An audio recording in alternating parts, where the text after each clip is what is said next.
আসসালামু আলাইকুম প্রিয় সরকারি চাকরি প্রার্থী ভাই বোনেরা, আজকে একটা নতুন একটা লোভনীয় চাকরি নিয়ে আসলাম।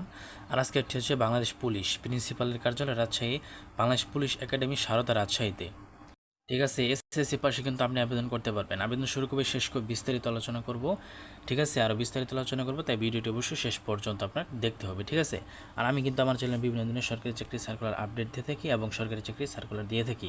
তাই আমার চ্যানেলটা আপনি সাবস্ক্রাইব করলে আপনার ক্ষতি হবে না, বরং লাভই হবে। ঠিক আছে, তো আপনি কিন্তু আমার চ্যানেলে ভিজিট করতে পারেন, ভিডিওগুলো দেখতে পারেন, ভালো লাগলে সাবস্ক্রাইব করতে পারেন। ঠিক আছে, তো যাই হোক, লাইক কমেন্ট করবেন।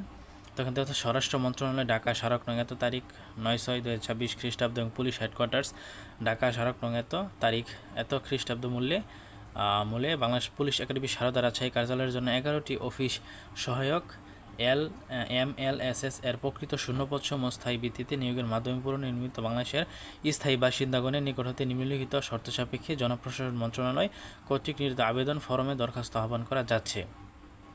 ঠিক আছে, আচ্ছা, বাংলাদেশের স্থায়ী নাগরিকদের মানে বাংলাদেশের সকল জেলা থেকে কিন্তু আবেদন করতে পারবেন। সরি, এটা কিন্তু এসএসসি পাস না, আমি এসএসসি পাস আপনাকে বলে ফেলেছিলাম। এটা হচ্ছে শিক্ষাগত যোগ্যতা হচ্ছে অষ্টম শ্রেণী পাস। অষ্টম শ্রেণী পাশে কিন্তু আপনি আবেদন করতে পারবেন। অফিস সহায়ক পদ 11টি, বেতন স্কেল 8,250 থেকে 20,010 টাকা, এবং অষ্টম শ্রেণী পাশে কিন্তু আপনি আবেদন করতে পারবেন। আবেদন শর্তাবলী: প্রার্থীকে অবশ্যই বাংলাদেশের নাগরিক হতে হবে। Principal, Bangladesh police academy Sarda Rajshahi বরাবর আবেদন করতে হবে। নির্ধারিত আবেদন ফর্মে আবেদন করতে হবে। আবেদন ফর্মটি বাংলাদেশ পুলিশ একাডেমি এই ওয়েবসাইটে কিন্তু পাওয়া যাবে। ঠিক আছে, প্রার্থীর বয়সসীমা আগামী 28/8/2026 খ্রিস্টাব্দ 18 থেকে 32 বছরের মধ্যে হতে হবে। বয়সের ক্ষেত্রে কোনো এফিডেভিট গ্রহণযোগ্য নয়। মিথ্যা, ভুয়া, অসম্পূর্ণ, ত্রুটিপূর্ণ, বিলম্বিত দরখাস্ত সহ বাতিল বলে গণ্য হবে।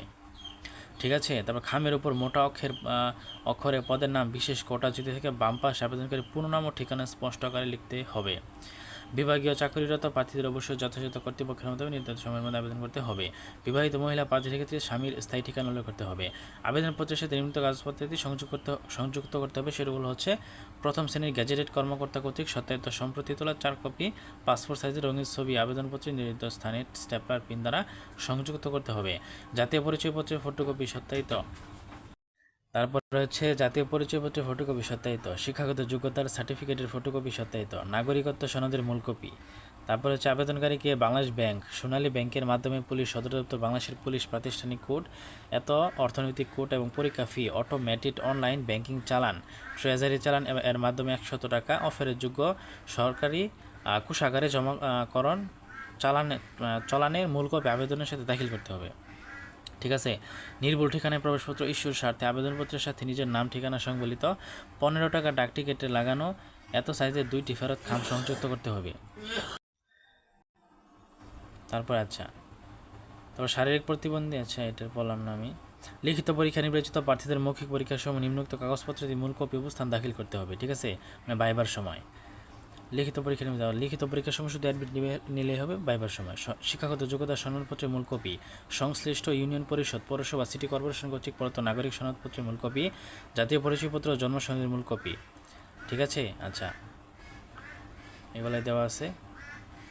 আগামী 28/8/2026 খ্রিস্টাব্দে বিকাল 4 ঘটিকার মধ্যে আবেদনটা পত্র ডাকযোগে প্রিন্সিপালের কার্যালয়ে বাংলাদেশ পুলিশ একাডেমি সারদা রাজশাহী বরাবর পৌঁছাতে হবে। সরাসরি অত্র কার্যালয়ের কোনো আবেদনপত্র গ্রহণ করা হবে না। ঠিক আছে, ডাকযোগে কিন্তু আপনাকে পাঠাতে হবে।